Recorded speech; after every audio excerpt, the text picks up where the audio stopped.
इस कहानी में एक मौलवी जी होते हैं और मौलवी जी एक छोटी सी बच्ची रहती है जिसका नाम साजिया होता है। अब साजिया को वो स्कूल की छुट्टी हो जाती है, यानी कि मदरसे की छुट्टी हो जाती है।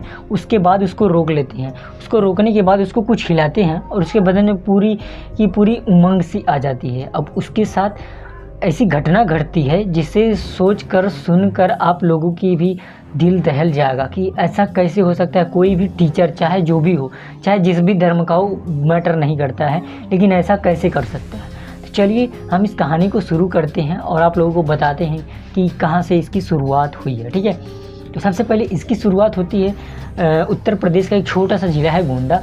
वहाँ पे एक मुस्लिम फैमिली होती है। मुस्लिम फैमिली में एक जो है आदमी रहता है जिसका नाम दीपू करके सब बुलाते हैं। उसका नाम जो भी रहा हो, ठीक है। मुस्लिम फैमिली में पहले ही बता दे रहा हूँ। और उसकी एक पत्नी रहती है और उसके एक बेटा रहता है जिसका नाम सलमान होता है और उसकी एक बेटी रहती है जिसका नाम साजिया होता है। यानी कि इसकी इतनी छोटी सी ही फैमिली थी और इसको चलाने के लिए वो बहुत ही मजदूरी करता था, सारी चीज़ें करता था, जैसे कि बहुत लोअर मिडिल क्लास फैमिली से आता था। और साजिया जो है महज 14 साल की उम्र की थी, 14 साल की उम्र थी उसकी। और वो अपने भाई के साथ एक मदरसे में पढ़ती थी पास ही के गांव में, जाके ज़्यादा पैसे नहीं लगते थे, तो इसलिए वो पास ही के गांव में एक जो है मदरसा था। मदरसा आई होप कि आप लोगों को पता ही होगा। तो मदरसा था, उसी में जा कर के वो पढ़ाई करती थी। यह सिलसिला चलता रहा और धीरे धीरे वो एक स्कूल में जाती है। उसके जो मौलवी साहब होते हैं वो पढ़ाते हैं और पढ़ाने के बाद से उनकी नज़र उनकी नज़र कहो या फिर उनका जो नज़रिया होता है उसका एक लड़की पर पड़ा जिसका नाम साजिया होता है। जैसे कि मैं पहले ही बता देता हूँ। अब साजिया एक लोअर मिडिल क्लास फैमिली से बिलोंग करती थी। पढ़ने में बहुत अच्छी थी। उसका भाई भी था, उसका भाई भी काफ़ी बढ़िया था क्योंकि उससे छोटा था, तो वो बहुत ही ज़्यादा पढ़ने लिखने में ठीक ठाक। दोनों ही लोग बहुत ही बढ़िया पढ़ाकू बच्चे थे। ठीक है, अब यह इसी तरह से चलता रहा। एक दिन की बात है, मौलवी साहब जो है छुट्टी हो जाती है। मौलवी साहब की नज़र में वो खटकने लगी थी, यानी कि साजिया मौलवी साहब की नज़र में खटकने लगी थी और उनको काफ़ी ज़्यादा बेहद पसंद आ जाती है। अब यह सिलसिला चलते रहता है धीरे धीरे। अब बात एक दिन की है, जिस दिन जो है साजिया जो है आती है अपना, वो उसका लास्ट दिन होता है और लास्ट दिन में सोचती है कि चलो आज लास्ट दिन है, पढ़ाई करके चलते हैं। तो साजिया को जो है पूरी की पूरी स्कूल की छुट्टी हो जाती है। अब साजिया को मौलवी साहब रोक लेते हैं कि रुको, तुम्हें ये कमरा साफ़ करना है। अब देखो, कमरा साफ़ करने के लिए उसको रोक लेते हैं। अब मौलवी साहब जैसे ही पूरी स्कूल की छुट्टी हो जाती है, सारे बच्चे घर चले जाते हैं। अब घर जाने के बाद से क्या करती है कि साजिया अपना जो है पूछती है कि सर हमें कौन सा कमरा साफ़ करना है, बता दीजिए। वो बताते हैं और उस कमरे में ले करके चले जाते हैं। अब जैसे ही उस कमरे में उसको ले करके जाते हैं और वहाँ पे जो भी रहता है उसको ढेर सारे चॉकलेट्स देते हैं और जो है खिलौने वगैरह देते हैं। तो बच्ची थी छोटी, तो वो जो है बहुत ज़्यादा खुश हो जाती है। अब धीरे धीरे यह सिलसिला ऐसे ही चलता रहा और एक दिन उसको फिर से रोकते हैं। एक दिन बाद मतलब फिर से उसको रोकते हैं। लास्ट दिन मैं बोल दिया था, सॉरी उसके लिए, लास्ट दिन नहीं था, एक दिन और जो है उसको रोक लेते हैं। उसके बाद से उसको जो है कुछ ऐसी चीज़ें देते हैं और बोलते हैं कि तुम्हारे लिए तुमने स्कूल टॉप करा है तो तुम्हारे लिए मैं कुछ सरप्राइज़ रखा हूँ। तो उसके लिए उसे चॉकलेट देते हैं और चॉकलेट देने के बाद से उस वहीं पर एक जो है पीने वाला कुछ पदार्थ रखते हैं और उसमें कुछ मिला करके उसको देते हैं। अब साजिया जैसे ही वो चीज़ पीती है, जैसे ही वो पीती है, उसके बाद से उसके पूरे बदन में जो है एक तरह से बोल लो कि जो है पूरी उसकी जो बॉडी है वो जो है वाइब्रेट करने लगती है। उसकी बहुत ही ज़्यादा बहुत ही ज़्यादा हीट होने लगती है। कि आप लोगों को समझ में आ रहा होगा। थोड़ी आसपास बहुत सारे लोग हैं तो मैं खुल के नहीं बोल पा रहा हूँ, इसके लिए आई एम सॉरी। ठीक है गाइस।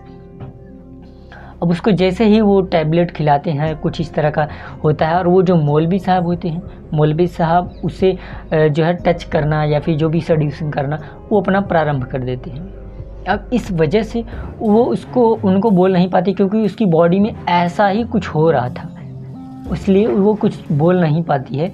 और मौलवी साहब क्या करते हैं, उस छोटी सी बच्ची के साथ दुष्कर्म करना शुरुआत करते हैं। वह बच्ची जो है बोलती है, चिल्लाती है, चीखती रहती है, लेकिन उसे मौलवी साहब को कुछ भी फ़र्क नहीं पड़ता है। अब मौलवी साहब क्या करते हैं, जो है उससे लास्ट दिन में एक धमकी भी दे देते हैं कि अगर तुम इस बात को किसी से भी बताओगी तो मैं तुम्हारे पूरी फैमिली को छोड़ करके तुम्हारा जो भाई है उसे जान से मार दूँगी। अब यह सुनकर के साजिया ना ही किसी से बताती है, ना ही किसी से कुछ कह पाती है। धीरे धीरे यह मामला इसी तरह से बढ़ता गया और उस मौलवी को जब भी मौका मिलता उसके साथ यह दुष्कर्म करते रहता। लेकिन साजिया एक दिन की बात है, वो पढ़ने ही नहीं जाती है। उसकी तबीयत बहुत ज़्यादा ख़राब हो जाती है और जब तबीयत ख़राब हो जाती है तो उसके घर वाले यानी कि उसकी मम्मी उसके पापा हॉस्पिटल ले जाके भर्ती करवाते हैं। हॉस्पिटल ले जाके भर्ती करवाते हैं तो वो महज 14 वर्ष की बच्ची के साथ कुछ ऐसा होता है जिसे सुनकर आपकी भी आँखें चौंक जाएंगी या आँखें एकदम गीली हो जाएंगी। आपको भी ऐसा लगेगा कि भाई ऐसा कैसे हो सकता है। फिर वहाँ पे चेक होता है, डॉक्टर बताते हैं कि सी इज़ प्रेग्नेंट। अब यह सुन करके उसके माता पिता, उसके घर वाले, हर किसी के होश उड़ जाते हैं। उसके पैरों तले से ज़मीन खिसक जाती है। अब यह मामला एक छोटी सी बच्ची की थी और जो है उसके साथ उसके पिता उसका साथ दे रहे थे कि जो है कुछ तो हमारी बेटी के साथ ऐसा हुआ है कि जिसकी वजह से ये किसी को नहीं बता पा रही है। सिर्फ वो रोए जा रही थी, कुछ भी किसी से नहीं बता पा रही थी।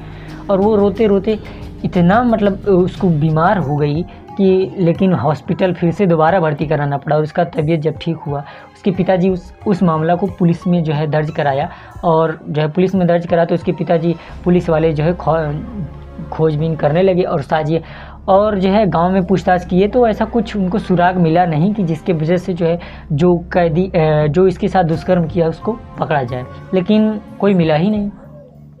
अब जो है पुलिस क्या करती है, पूरी की पूरी अपना जो है छानबीन करती है, लेकिन कुछ भी हाथ नहीं लगता है, सुराग कोई उगता सबूत मिलता ही नहीं है। तो भाई पकड़े किसे? तो पुलिस के दिमाग में एक आता है आइडिया कि चलो अब जो कुछ भी उसके साथ हुआ है तो वो साजिया ही बता सकती है।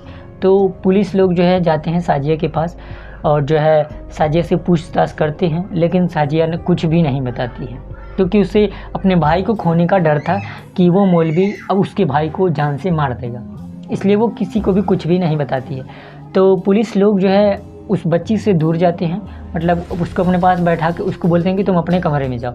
फिर उसको जो है अपने जो है उसके जो माता पिता थे उनसे बातचीत करते हैं और बोलते हैं कि जो चीज़ें हमसे ये नहीं बता रही है, शायद हमसे डर रही हो, तो आप अपने हिसाब से जो है पूछिएगा, शायद कुछ बता दी। तो जो है पुलिस वगैरह चले जाते हैं, रात का समय होता है, साजिया सोई होती है, उसके पिताजी आते हैं रूम में, उससे पूछते हैं कि बेटा आखिर बात क्या है, तुम क्या मुझे बता सकती हो। और बहुत ज़्यादा मतलब जो है प्रेशराइज़ नहीं करते हैं, बस उससे प्यार से पूछते हैं कि बेटा तुम बताओ, हम तुम्हारे साथ खड़े हैं, चाहे जो कुछ भी हो बताओ। और वह पूरी घटना जो मौलवी ने उसके साथ करा था वो सारी चीज़ें बता देती है। अब उसके पिताजी क्या करते हैं, इस सारे मामले को ले जा करके पुलिस में दर्ज करा देते हैं। अब पुलिस वाले क्या करते हैं, इतना जानते ही उस स्कूल पर जाते हैं, यानी कि उस मदरसे पर जाते हैं जिस मदरसे पे वो मौलवी पढ़ाता था। अब वहाँ पे जाने के बाद उस मौलवी को पकड़ते हैं और मौलवी को पकड़ने के बाद चाइल्ड यानी कि जो बच्चों के साथ दुष्कर्म किया गया है तो इसलिए उसको हमेशा के लिए फांसी की सज़ा सुना दी जाती है। उसे जो है भारतीय कानून हमेशा के लिए फांसी की सज़ा सुनाती है और इसके घर वालों को जो है जो भी था वो सारी चीज़ें इस लड़की को इंसाफ मिल जाता है। लेकिन अब उसका क्या, जो उसके साथ दुष्कर्म हो चुका है, इस कहानी पे या फिर ये जो क्राइम हुआ है इस क्राइम पे आपकी क्या राय है, कमेंट बॉक्स में अपनी राय ज़रूर से दीजिएगा गाइज।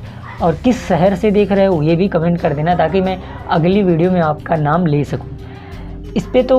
इस कहानी पे अपनी राय ज़रूर से देना कि इस पे आपकी क्या राय है, जो भी है, ठीक है गाइज, अपनी राय ज़रूर से देना।